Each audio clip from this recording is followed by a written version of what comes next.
저는 그림책을 쓰고 그리는 작가 종종입니다. 안녕.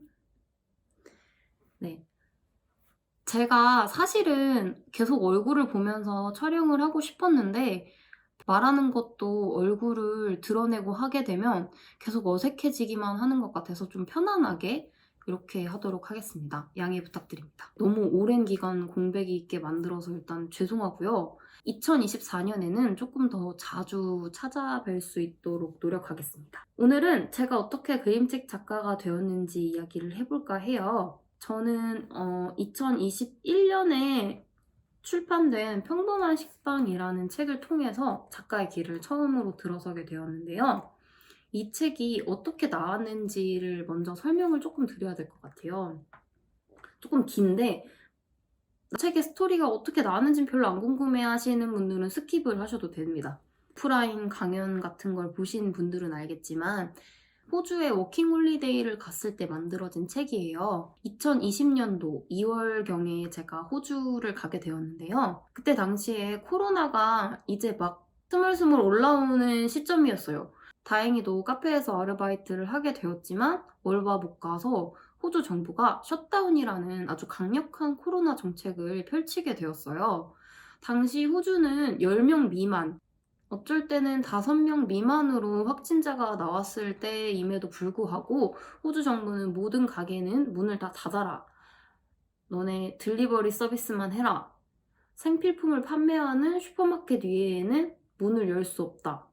이런 식으로 강력한 정책을 펼쳤거든요. 그래서 뭐 옷가게, 신발가게는 당연히 문을 다 닫았고요. 제가 일하던 카페, 레스토랑은 배달 서비스만 가능하게 됐어요. 하지만 이게 배달만 하는 거는 기존에 손님들이 와서 먹는 손님이 많았지 갑자기 막 모두가 그 모든 분들이 다 배달을 시켜주시고 이러는 건 아니잖아요. 자의반 그리고 타의반으로 저는 다니던 카페도 그만두게 되었습니다. 그리고 심지어 2인 이상은 외출도 금지예요. 정말 필요한 생필품이 있을 때 식료품만 사와 라고 했거든요. 그래서 뭐 바깥으로 나가는 거는 은감생심 꿈도 못 꿨고요. 집에서 유튜브, 넷플릭스 많이 봤습니다. 그리고 제가 많이 했던 것 중에 하나가 바로 아이패드로 그림을 그리는 거였어요. 당시에는 홈 버튼이 있는 그 아이패드 있죠. 그 홈 버튼이 있는 아이패드에 애플 펜슬도 1세대로 충전하기도 좀 까다로운 어려운 그런 애플 펜슬로 작업을 했거든요. 애플 펜슬 이렇게 꼽아서 충전하는 거였어요. 그래서 애플 펜슬 충전이 충분하게 되지 않아서 막 그림 그리다가 펜슬 배터리가 충분하지 않았던 적도 많고 그걸로 그림을 그렸거든요. 다행히도 한국에 있는 큰 기업에서 저에게 외주 작업을 줘서 외주 작업도 조금씩 하면서 돈을 벌었던 기억이 납니다. 소재를 찾아서 고민을 하다가 내가 먹는 음식들을 그려볼까? 나 맨날 아침마다 먹는 게 식빵이지 식빵을 그리면 재밌겠다. 왜냐면 제가 빵을 좋아했거든요. 식빵을 그냥 그리면 식빵이 조금 밋밋하잖아요. 우리 식빵이 그럼 어떻게 그릴까 하고 고민을 하다가 평범한 식빵의 메인 줄기가 되는 스토리가 떠올랐어요. 근데 이 스토리가 떠오르게 된 이유도 제가 그 당시에 남과 비교를 자주 했던 것 같아요. 그렇기 때문에 그런 스토리가 떠올랐던 것이라는 걸 조금 나중에 깨달았어요. 나는 뭔가를 해보고 싶은 마음에 호주에 워킹홀리데이를 갔지만 정작 방에서 나가지도 못하고 있고 한국에서 직장을 생활을 하는 나의 친구들은 되게 멋진 기업에 다니는 것 같고 쿨한 일을 하는 것 같은데 난 여기서 지금 뭐 하는 거지? 하면서 스스로를 많이 자책을 했던 것 같아요. 하지만 덕분에 이 평범한 식빵이라는 그림책이 나올 수 있었던 소중한 계기가 되었던 것 같습니다. 아무튼 그래서 스토리는 떠올랐고 그리고 그림 작업도 시간이 많으니까 열심히 했단 말이에요. 그러고 나서 되게 어렵게 한국에 들어왔어요. 그때 당시에 비행기도 많지 않았거든요. 한국에 들어오고 나니까 그림책에 관한 저의 열정은 조금 사그라들었어요. 왜냐면 이제 저도 먹고 살기 위해서 여러 가지를 준비를 했어야 됐거든요. 저의 사업도 준비를 하고 스튜디오도 문을 열고 하면서 좀 정신없이 지나갔어요. 근데 스튜디오가 문을 열자마자 일이 막 엄청나게 많은 건 아니거든요. 다행히도 일이 들어왔지만 뭐 한가할 때쯤 그림책 작업을 할 수 있는 여유가 생겼어요. 조금 더 디테일하게 작업에 들어가면서 내 책을 만들어 보고 싶다는 생각이 들기 시작했어요. 나는 출판 쪽에 아는 사람도 없고 어떡하지? 방법이 없나? 생각을 해봤는데 제가 텀블벅이라는 거를 해본 경험이 여러 번 있거든요. 아, 그래. 그러면 텀블벅을 통해서 내 책을 한번 만들어보자. 자금도 없고 아는 사람도 없고 그럼 내가 한번 해보지 뭐. 내 이야기에 관심 있는 사람들을 모아서 한번 만들어보자 하고 생각을 해서 텀블벅 상세 페이지를 만들었어요. 실제로 많은 분들이 펀딩도 해주셨어요. 제 친구가 제 스튜디오에 놀러 온 거예요. 펀딩이 성공을 하려면 많은 사람들을 모아서 목표 금액에 도달을 해야 되잖아요. 그래서 저는 친구한테도 얘기했어요. 펀딩 좀 해볼래? 이렇게. 그래서 친구한테 제가 만든 평범한 식빵 더미를 이렇게 보여줬어요. 내가 만든 얘기야, 한번 봐봐, 이러고. 그래서 친구가 되게 진지하게 읽더라고요. 대충 보고 넘길 줄 알았는데. 그래서 진지하게 보더니 저한테 너 이거 왜 투고 안 해? 라고 하는 거예요. 투고가 뭐야?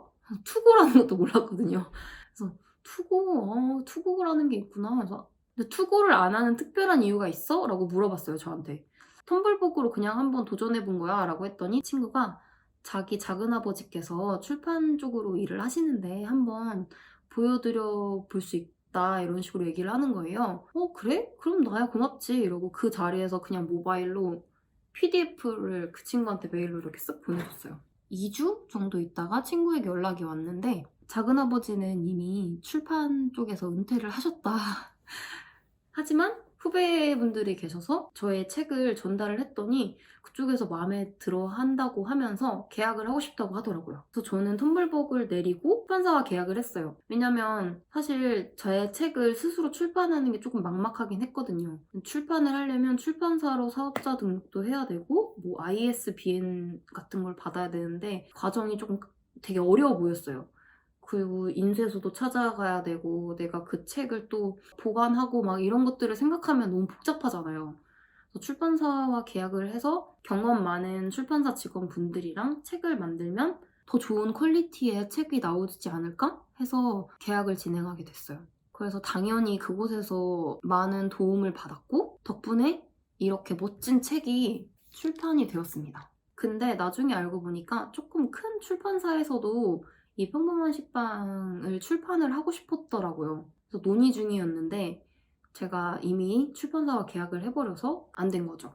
근데 재밌는 게 그 논의가 있었던 출판사의 편집자분이 전혀 출판 쪽이랑 이제 관계없는 제 지인의 지인 막 이렇게 뭐가 이렇게 연결이 돼가지고 그분을 또 알게 됐어요, 제가. 그 편집자분은 이제 다른 곳에 이직을 하셔서 출판사는 다른 곳이지만 어쨌든 그분이랑 인연이 닿아서 저의 이번 4번째 책은 그분과 함께 출판을 하게 되었습니다.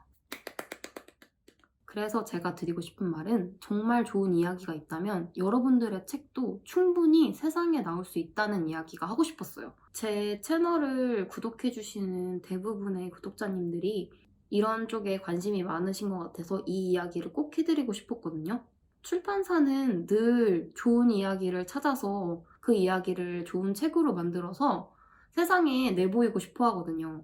사람들도 좋은 이야기를 듣고 싶어 하고 그리고 그거에 영감을 받아서 무언가를 하고 싶어 하잖아요. 그렇기 때문에 저 또한 저의 첫 책이 나올 수 있었다고 생각을 해요. 아무리 제 친구가 어떻게 소개시켜줬다고 하더라도 그 스토리가 별로였으면 정말 죄송합니다 하고 거절을 당했을 것 같거든요, 저는. 근데 저의 이야기가 괜찮았기 때문에 지금 저의 출판사분들도 계약을 하자고 한 거고 그리고 또 이 이야기가 좋았기 때문에 바로 이 세 번째 책까지 출판이 될 수 있었다고 생각을 하거든요.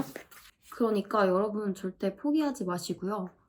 좋은 이야기 계속 써나가셨으면 좋겠습니다. 네, 아무튼 이렇게 저의 이야기를 들어주셔서 감사하고요. 다음 영상에서 만나요. 안녕!